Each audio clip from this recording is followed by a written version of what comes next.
बिस्मिल्लाहिर्रहमानिर्रहीम। आज हम chapter 14 electromagnetism inter part 2 physics lecture number 9 और टॉपिक नंबर 14.7 में वेरी इंपॉर्टेंट टॉपिक हम डिस्कस करने जा रहे हैं। Determination of E by M charge to mass ratio for an electron calculate करना हम किसी का भी हम रेशो कैलकुलेट कर सकते हैं for proton, alpha particle, something जिसका भी चार्ज हो। तो हमारे पास आज जो हम फाइंड करना चाह रहे हैं determination E by M for an electron, तो हम उसके लिए एक सिंपल सा ऑपरेटर्स बनाते हैं और उसको हम यूटिलाइज करके E by M ratio calculate करने की कोशिश करते हैं।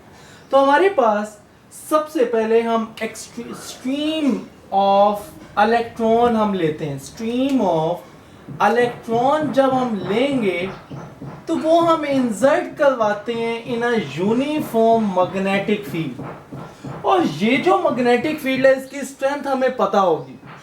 अब जब यूनिफॉर्म मैग्नेटिक फील्ड में इसको इंसर्ट करवा दिया तो हमारे पास यहाँ पे जब मैग्नेटिक फील्ड हमें पता है इनटू द प्लेन है, और ये जब इसके परपेंडिकुलर होगी तो एक्सपीरियंस ऑफ फोर्स, और जो वो फोर्स होगी वो F is equal to Q V cross B के अकॉर्डिंग हर पॉइंट पे परपेंडिकुलर लग रही होगी। लाइक वेलोसिटी इधर है तो हमारे पास मैग्नेटिक फील्ड इनवर्ड है, तो हम क्या करते हैं, इसको जब इंसाइड करते हैं तो हमारे पास इरेक्टेड थंब अपवर्ड आ रहा है, लेकिन बेसिकली ये इलेक्ट्रॉन है तो यहाँ पे डाउनवर्ड आएगा। इस पॉइंट पे भी corresponding force toward the centre होगी। इस पॉइंट पे भी अगर हम देखें राइट हैंड रूल लगा के तो हमारे पास जो फोर्स होगी वो टुवर्ड द सेंटर।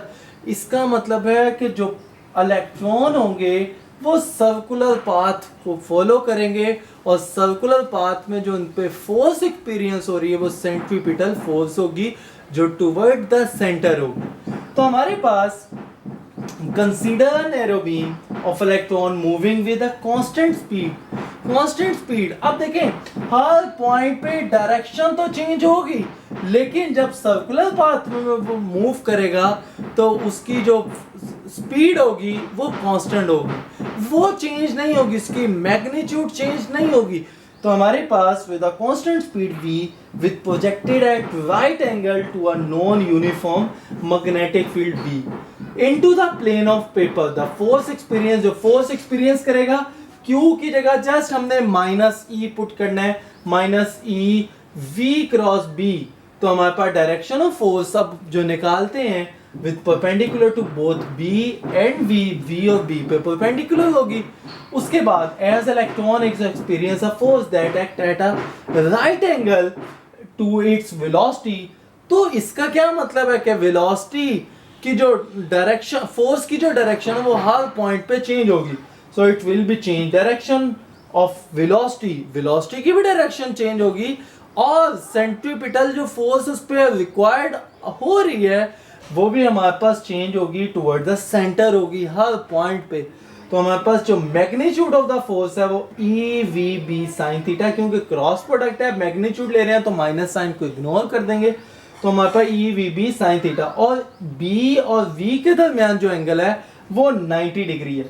इसके बाद F is equal to E V B sine theta था, ई वी और बी के दरमियान जो एंगल है वो 90 डिग्री है, तो हमारे पास ई वी बी साइन 90, और साइन 90 की जो वैल्यू होती है वो 1 होती है, साइन 90 इज इक्वल टू 1, तो हमारे पास ई वी बी आ जाएगा।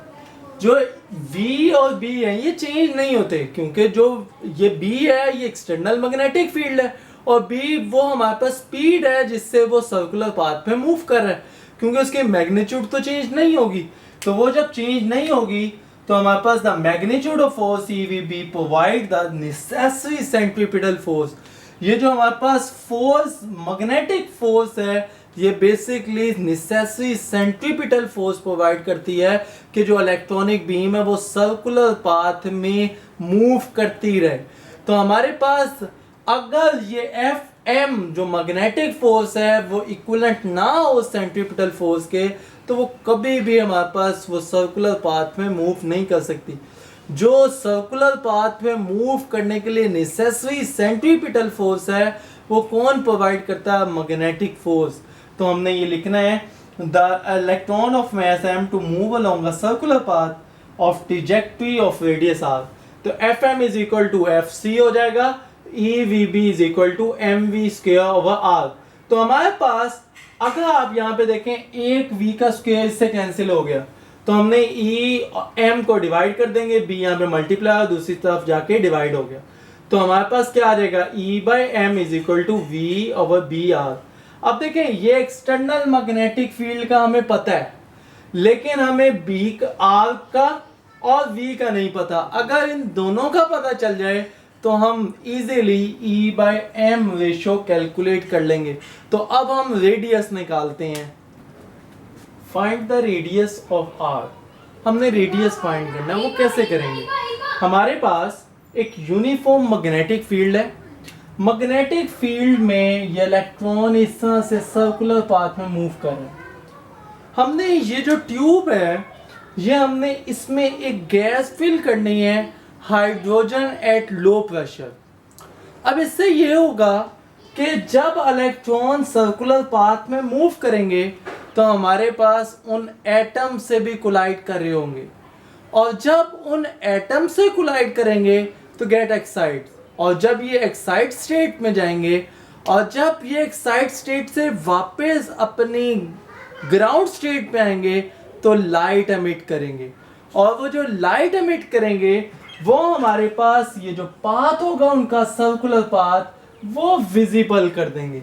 और जब वो पाथ विजिबल हो जाएगा तो हमारे पास अब एवरेज हम उसका डायामीटर कैलकुलेट कर लेंगे, और जब डायामीटर हम उसका कैलकुलेट करेंगे तो डायामीटर से हम रेडियस ऐसे निकालते हैं d/2 करके। तो हमारे पास यहां से निकल आएगा रेडियस। तो उसके बाद अब हम देखते हैं कि हम उसकी स्पीड कैसे कैलकुलेट कर सकते हैं। वेलोसिटी हम कैसे फाइंड करेंगे। देखिए, हम जिस बैटरी या पोटेंशियल डिफरेंस हम अप्लाई कर रहे हैं to accelerate the beam of electron to enter the magnetic field, तो उसके लिए हम क्या करते हैं, फिर हमारे पास पोटेंशियल डिफरेंस को मेजर करते हैं। हमें वो पता होता है कि पोटेंशियल डिफरेंस वो उसका कितना है। तो हमारे पास किसको दे रहे हैं, इलेक्ट्रॉन्स को दे रहे हैं। तो हमारे पास जो उसका जो टोटल हमारे पास जो एनर्जी गेन होगी वो VE हो जाएगी। तो हम ये लिखते हैं to measure the velocity of electron V should know the potential difference to which the electrons are accelerated before entering into the magnetic field. If V, ये क्या है V, potential difference, the energy gained by electron, energy जो हासिल करते हैं electron during this acceleration is V into E। This appear as kinetic energy तो of electron, तो हमारे पास half mv²। Kinetic energy is equal to gain in energy of electron, वो किसके इक्वलेंट होगी, V into E। यहाँ पे V potential difference है, तो हमारे पास हाफ mv²। अगर हमने स्पीड निकालनी है तो V इधर रहने देंगे, 2 डिवाइड हो रहा है, उधर जाके मल्टीप्लाई हो जाएगा, m मल्टीप्लाई और दूसरी तरफ जाके डिवाइड हो गया। तो हमने यहाँ पे इसका अंडर रूट लिया तो स्क्वायर अंडर रूट से कैंसिल हो जाएगा लेफ्ट हैंड साइड, तो राइट हैंड साइड पे 2VE/m। अब ये वाली जो वैल्यू है स्पीड की इक्वेशन 1 में हम पुट करेंगे, तो E/m हमारे पास V/BR के बराबर था। V की वैल्यू जो पुट की 2VE/m अंडर रूट।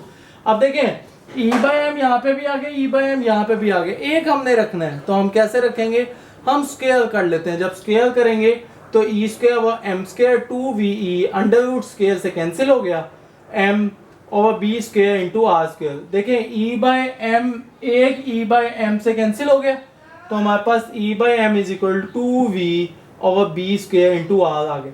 अब देखें स्पीड भी हमें पता होगी, उसके बाद मैग्नेटिक फील्ड हमें ऑलरेडी पता है जो हमने नोन दी हुई है, और रेडियस हमने कैलकुलेट कर लिया उसका। तो ये अगर हमें सारी वैल्यूज का पता होगा तो हम E/m रेशियो कैलकुलेट कर लेंगे। लास्ट में हम इसका यूनिट देखते हैं, तो E चार्ज है तो चार्ज का यूनिट कूलम होता है, मास का यूनिट kg होता है, तो इसका जो यूनिट होगा वो कूलम पर kg होगा। तो यहाँ तक हमारी ये वीडियो कंप्लीट हुई। अगर आपको मेरी वीडियो पसंद आई हो तो लाइक करें, शेयर करें और कमेंट करें, और फीडबैक से ज़रूर आगाह करें।